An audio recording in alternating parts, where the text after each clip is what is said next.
Well, hello, vinyl community. Elliot here, Lazy Dogs Records, and I've got an overview of an artist I'd like to do for you today. A jazz vocalist, Carol Sloane. I hope you'll get something out of this and maybe learn about an artist you weren't aware of, or add to your knowledge. Okay. Carol Sloane was a vocalist, a jazz vocalist, who was born in Rhode Island in 1937. She was from a musical family, and her uncle was a saxophonist in a dance band. This would have been in the around 1950, 51, and she debuted as a singer in her uncle's dance band at the age of 14, and she was a vocalist. Very interested in the jazz stylings of Sarah Vaughan, Billie Holiday, but most importantly Ella Fitzgerald. So she begins her professional career around 1951, and she is at first, as a young teenager, singing twice a week for dances in this dance band. Then her singing came to the attention of Larry Elgert, who had a jazz band, and Larry and Les, little needless trivia, I guess you'd say. Les and Larry Elgert, two brothers, they wrote the theme for the American Bandstand local Philadelphia TV show, which of course became Dick Clark's American Bandstand.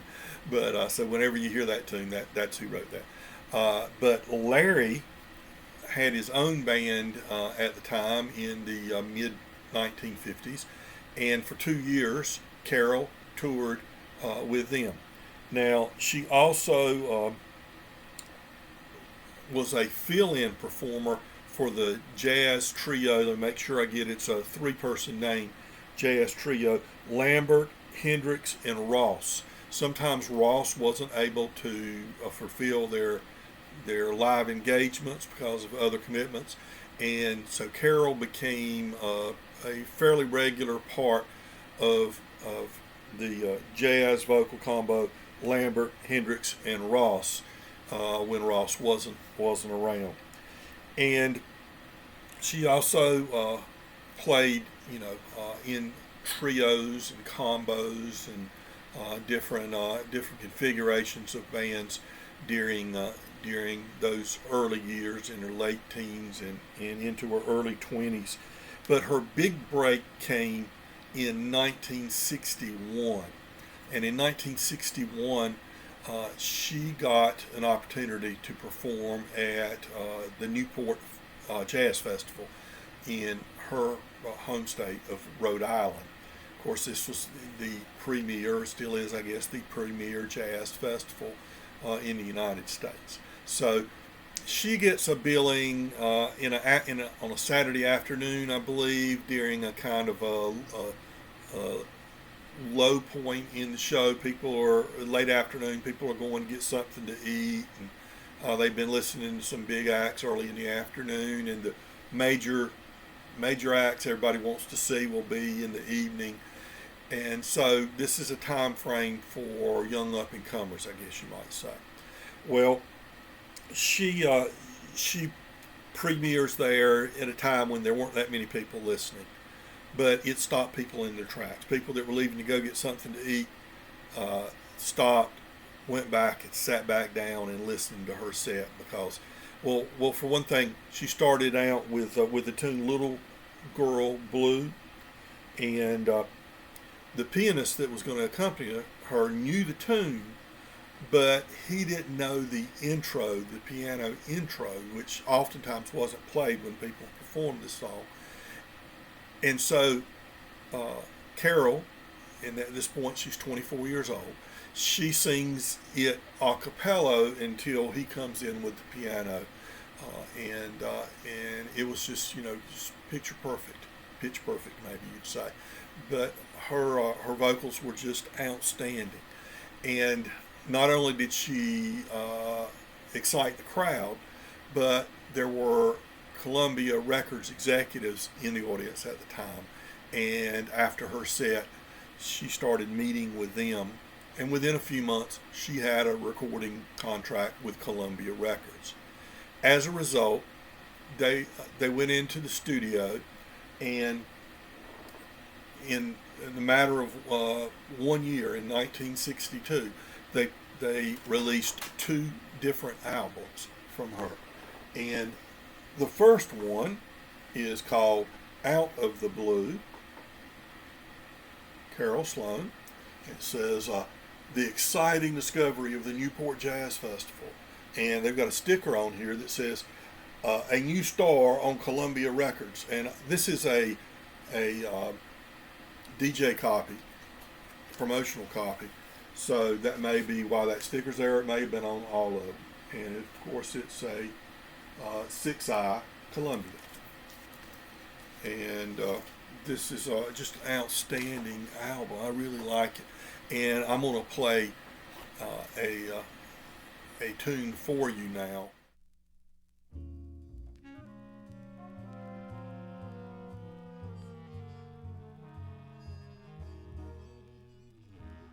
Who cares if the sky cares to fall in the sea? Who cares what banks fail in Yonkers, long as you got a kiss that conquers? Why should I care? Life is one long jubilee, as long as I care for you and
you care for me.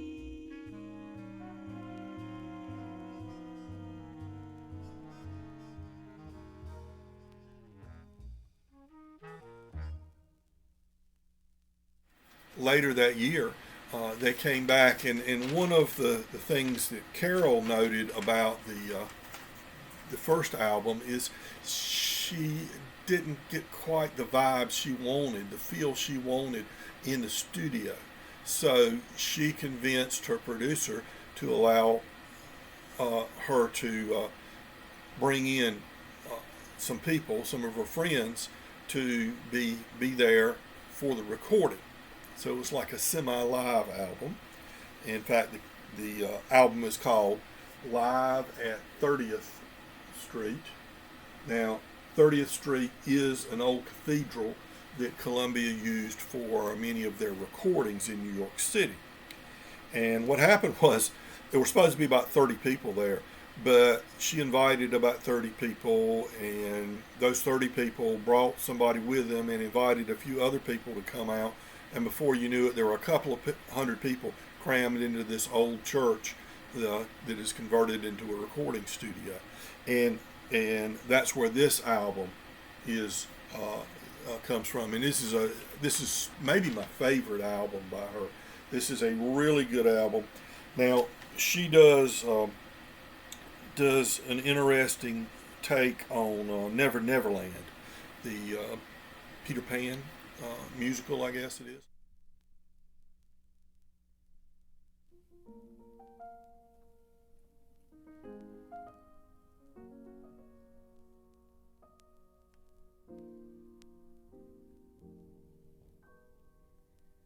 I know a place where dreams are born and time is never planned.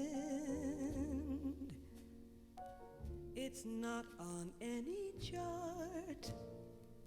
You must find it with your heart. Never, never land. It might be miles beyond the moon, or right there where you stand. Just have an open mind, and then suddenly you'll find never, never land.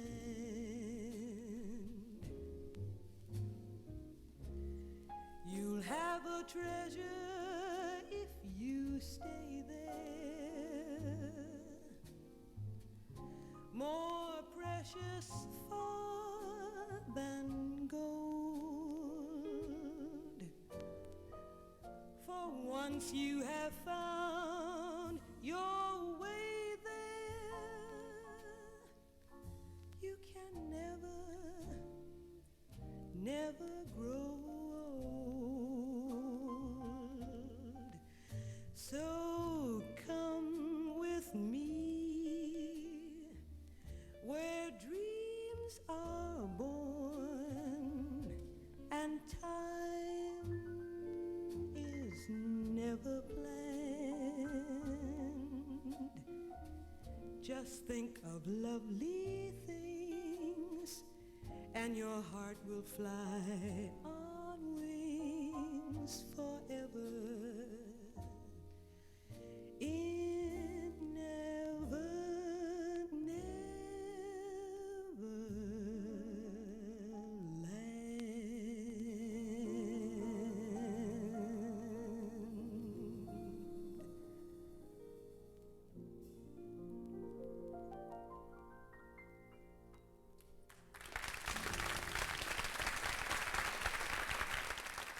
So these early years in the 1960s were good for Carol's career.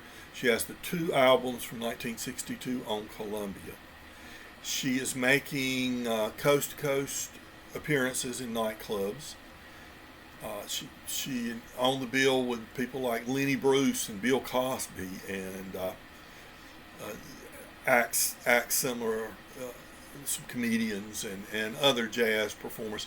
She performs. She opens at the Village Vanguard for Oscar Peterson, one of her favorite artists. A friend of hers tells an interesting story about working with Oscar, and when she's opening for him at Village Vanguard for a couple of weeks, he gets her to sit in often when he's playing, and they're doing he asks her to play a particular song, and she plays it, and she feels like, because it's Oscar Peterson and because it's the Village Vanguard, she's got to just fill this thing up.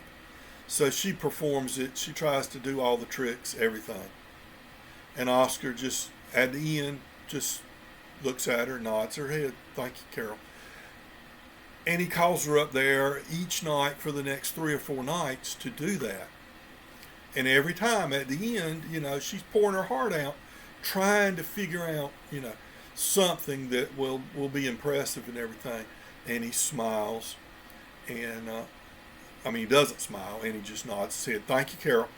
And finally, at about the fifth or sixth night, he does it again, and she's thinking, I don't know what else to do here. Okay, I'm just going to sing it. I'm just going to flat, just plain sing it, sing the melody just like it was intended and everything. And that's exactly what she did. She just sang it straight. She didn't try to embellish. She didn't try to alter the melody as she sang a different verse or anything. She just stuck to the way it was written.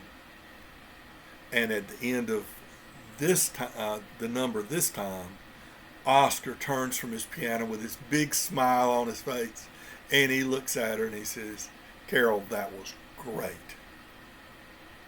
And she said that's when she learned the lesson that you don't mess up the classics, and you don't try to pull all your tricks out every time. You have to pick and choose when you embellish and when you expand upon and when you try to do something different. Sometimes you just play it the way it's intended, sing it the way it's intended. So I thought that was an interesting story. So she's getting a lot of dates. It's not like you're making a whole heck of a lot of money playing jazz vocalist, but she's getting some dates and playing coast to coast. She's appearing on a lot of television. Johnny Carson, she was on the Johnny Carson show several times. She was on the Steve Allen show, which is another very big television show, nationally televised show. She was on radio numerous times on Arthur Godfrey's radio show.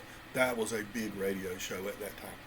But the record sales weren't the best in the world, and Columbia is kind of wanting to ease her into maybe more of a easy listening style that they thought they could sell more records with. She said they were basically trying to encourage her to become the next Eddie Gourmet. And if you're not familiar with Eddie Gourmet, look her up. Nothing wrong with her, but it's just very much very, very bland supper club, easy listening.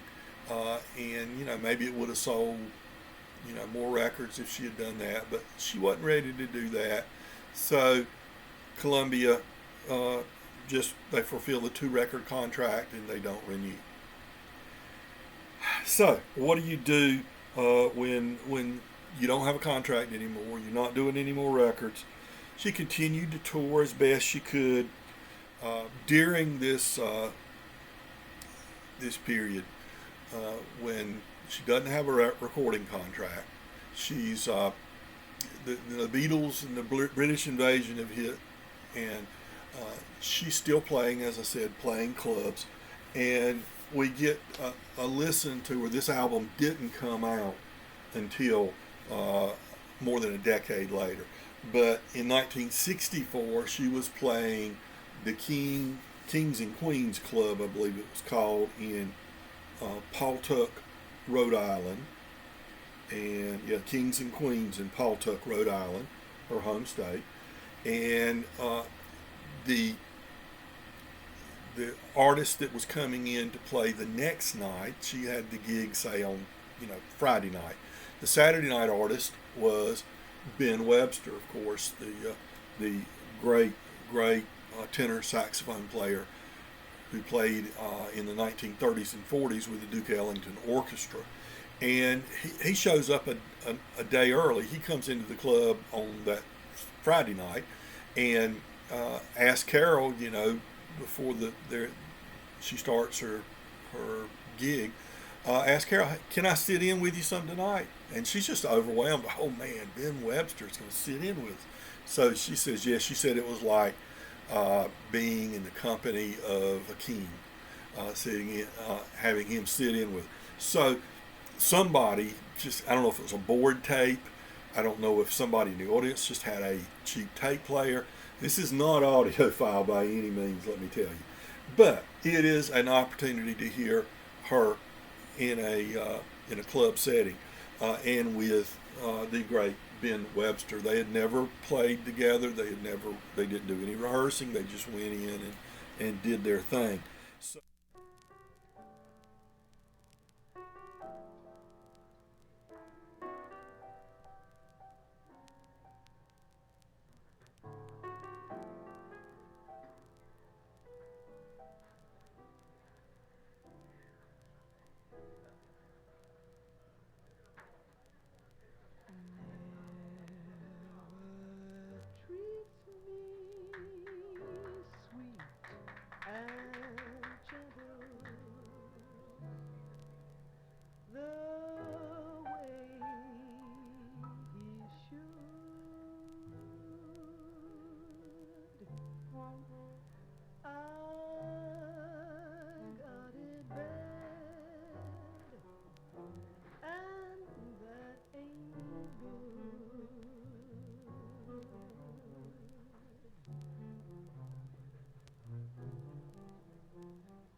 now when the weekend is over and Monday rolls around, I end up like I started out. I'm just crying my poor heart out. He don't love me like I love him. Nobody could. I've got it bad, and that ain't good.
now,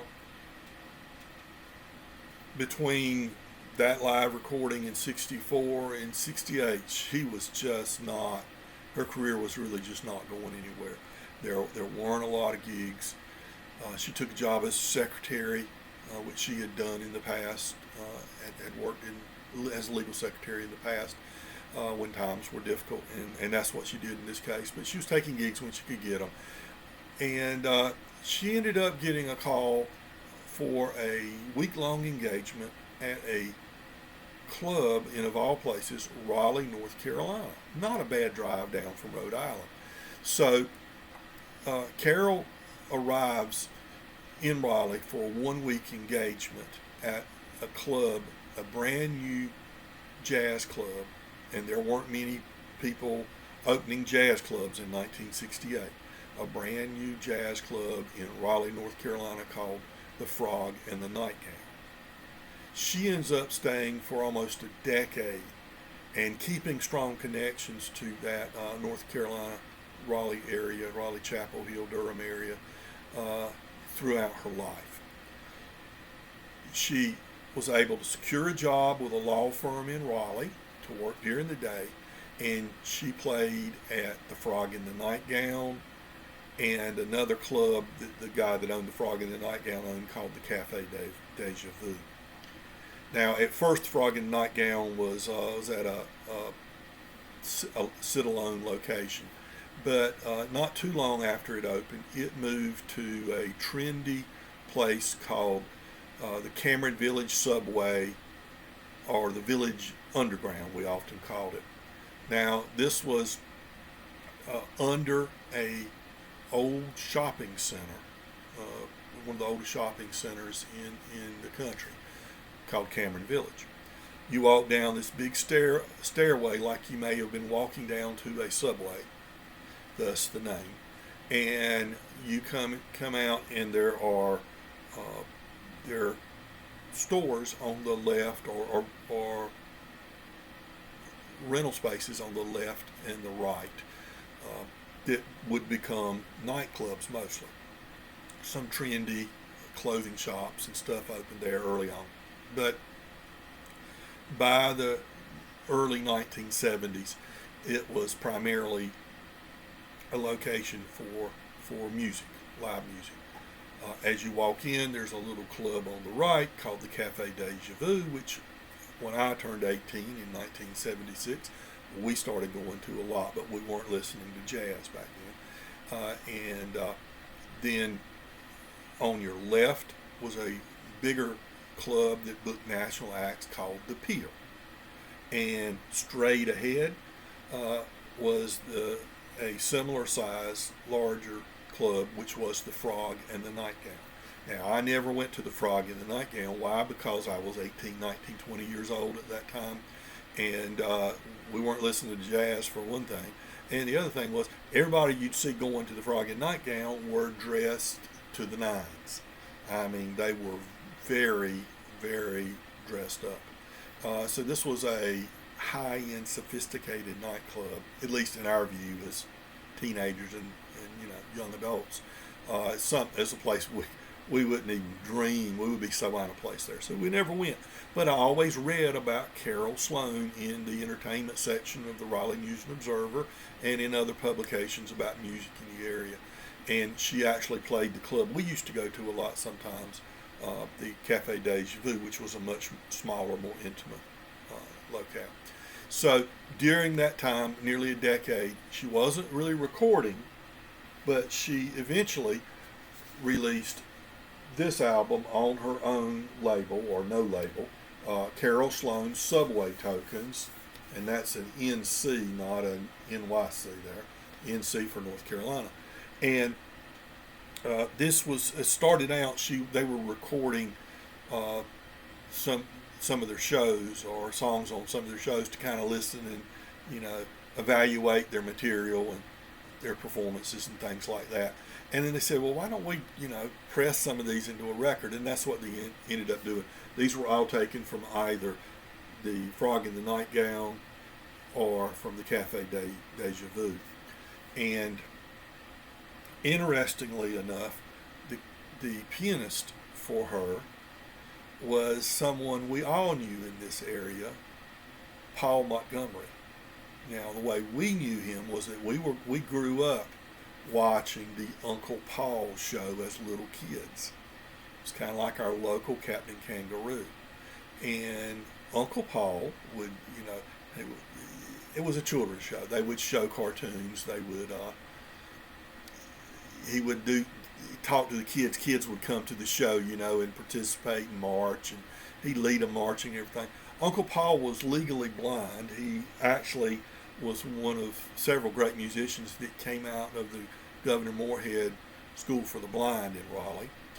He was a resident there at that school, along with Doc Watson, the great flat pick guitarist, and I've actually heard those two play together a little bit. But Uncle Paul, or Paul Montgomery, besides being the Legally Blind TV show host, local children's TV show host, was also a great jazz pianist. And so most of the time during that 10-year period that Carol was performing, living and performing in Raleigh, Uncle Paul, or Paul Montgomery, was her pianist. And they cut up on this album a little bit, do a kind of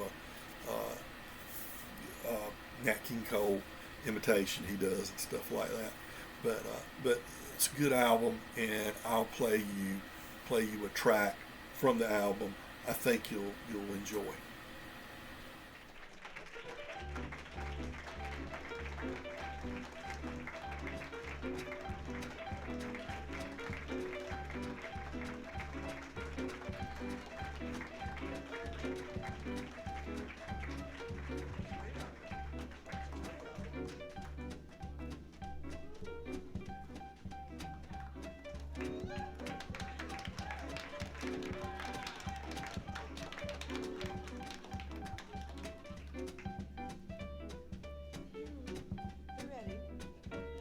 If they asked me, I could write a book about the way you walk and whisper and look. I could write a preface on how we met, and the world would never forget. Ooh, baby, and the simple secret of the plot is just to tell you that I love you a lot. Then the world would discover as my book ends how to make two lovers of friends. But if they asked me, I could write a book about the way you walk, about the way you look, I whisper and do it. I could write a preface on how we met, and then the world would never forget. I tell you the simple secret of the plot is just to tell you that I love you a lot.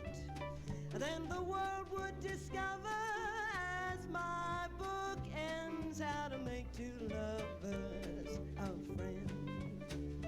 Baby, if they asked me, I could write a book about the way you walk and how you look. Well, I could write a preface on how we met. Then the world would never, never forget. The simple secret of the plot is just to tell you that I love you a lot.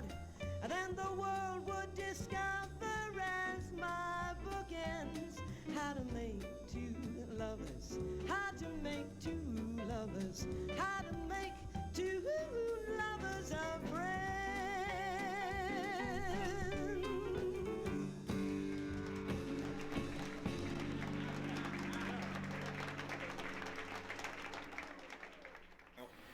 After about a decade in the Raleigh area,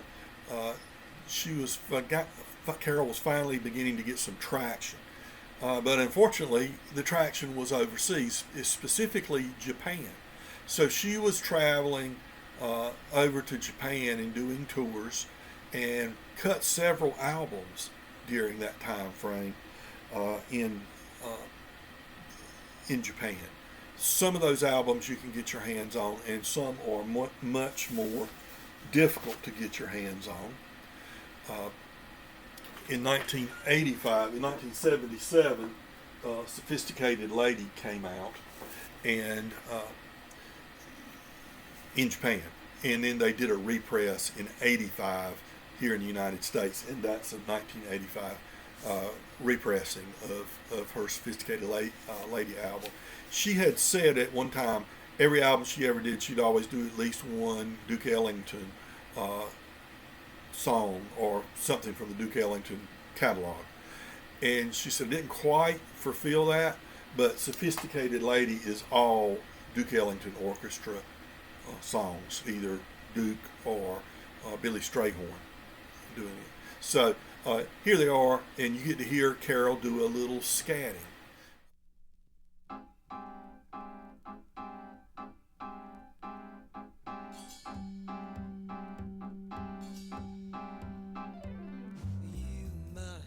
You must take the A train to go to Sugar Hill way up in Harlem.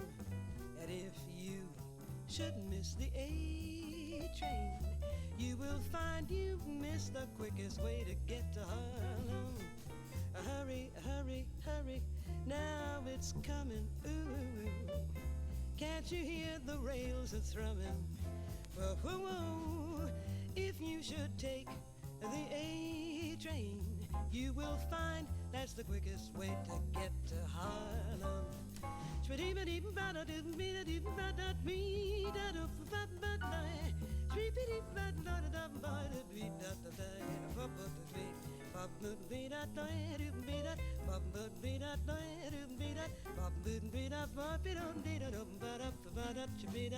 Hurry, hurry, hurry, now it's coming. Can't you hear the rails are thrumming? Get with it. If you should take the A train, you will find that's the quickest way to get to Harlem. Baba didn't beat it even Baba didn't beat that Baba beat that Baba didn't beat beat that not no no not not no Baba beat that Baba she beat that Baba she beat that beat that Baba she beat it even Baba Baba beat that Baba. So that began to build some momentum for her professionally, not always personally, but professionally. She started a relationship with a pianist who had a drinking problem. She followed him from Raleigh to New York, where he was from, and it kind of put her on a downward spiral for her personal life. That's sadly a suicide attempt thrown in there, and some bad drinking habits, living with an alcoholic. But she shed herself of that relationship, and eventually by 88 she had met a few years earlier, scrambling around trying to find work. Still very hard to find work here in the United States, but scrambling around, and she found work. She contacted a guy in the early 80s named Buck Spur, and he was running a jazz club at the Howard Johnson's in Massachusetts.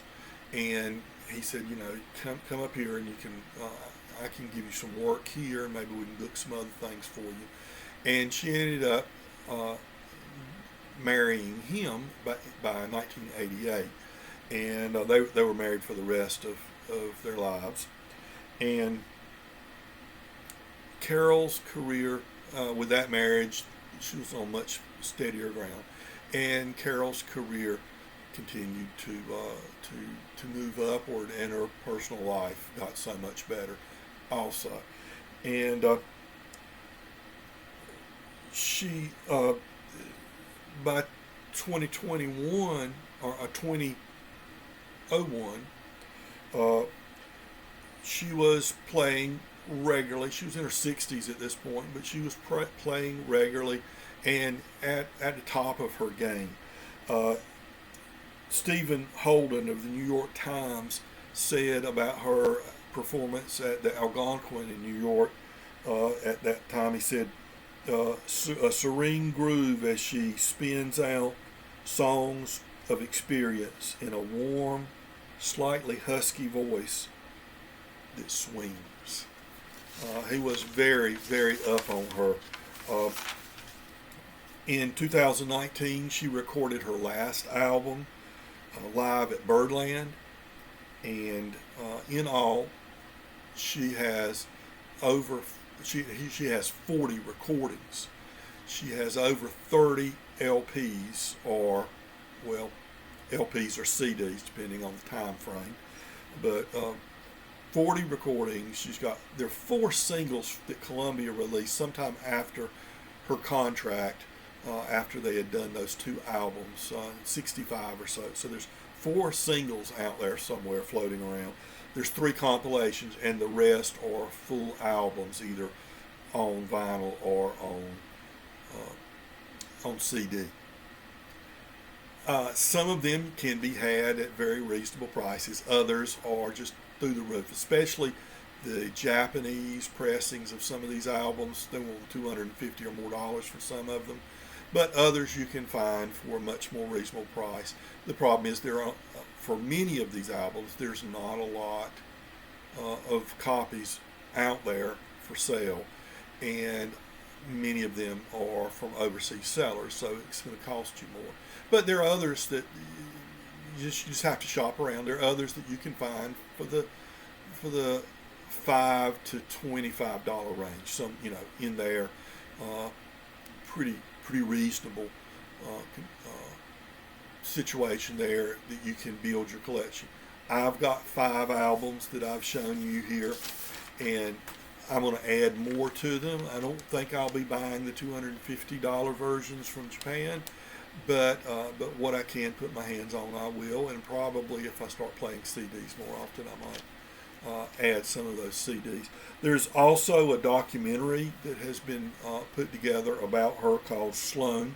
She always went by that after her actual last name was not Sloane. Larry Elbert gave her that name, last name, because he didn't think Van, which she had been going by, and her actual given name was, or her actual surname was Mulvin, but she'd been going by Van, Carol Van. He changed it, got her to change it to Sloane, and she just went by, that's what people called her Sloane. But there's a documentary called Sloane, a jazz singer, that has just come out like in the recent months, and I haven't seen a copy of it anywhere or anything yet, but I think it's playing the independent film circuit and things like that. Sadly, she passed away in January of 2023, and at the age of 85. But she left some beautiful music out there for us to enjoy. So I would encourage you to check out Carol Sloane, and I think you'll be very, very happy with what you hear from her. So that's it for me. A look at the jazz vocalist Carol Sloane. I'll remind all of you to please be kind to your neighbors, folks, because we are all neighbors.